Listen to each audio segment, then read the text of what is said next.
Hi friends, Andhra famous దిబ్బ రొట్టెని మీరు ఎప్పుడైనా ట్రై చేశారా?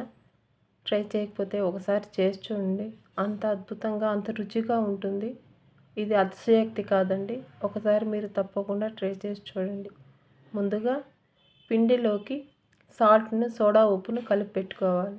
తర్వాత సన్నగా తరుక్కున్న ఆనియన్స్, తురుముకున్న క్యారెట్ను, సన్నగా తరుక్కున్న పచ్చిమిరపకాయలు, సన్నగా తరిగిన అల్లం ముక్కలు, కొంచెం కరివేపాకు, కొంచెం కొత్తిమీరను వేసుకొని పిండి మొత్తం కలిసే విధంగా ఒక 2 to 3 మినిట్స్ బాగా కలుపుకుంటే పిండి మొత్తం కలుస్తుందండి. ఇట్లా కలవడం వల్ల రుచి వస్తుంది.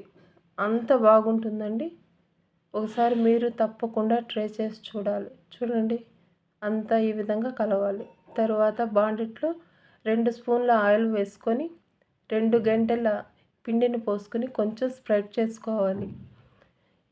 ఈ ప్రాసెస్ మొత్తం మీడియం ఫ్లేమ్లో జరగాలండి. తర్వాత దానిపైన లిడ్ పెట్టుకొని అప్పుడప్పుడు చూసుకుంటూ ఉండాలి. చూడండి, ఇట్లా ఫ్లిప్ చేసిన తర్వాత ఎంత ఎర్రగా కాలిందో. తర్వాత ప్లేట్లో సర్వ్ చేసుకొని ఇడ్లీ పొడి వేసుకొని దాని మీద నెయ్యి వేసుకొని తింటూ ఉంటే చాలా అద్భుతంగా ఉంటుందండి. ఇది ప్రతి ఒక్కరికి నచ్చుతుంది.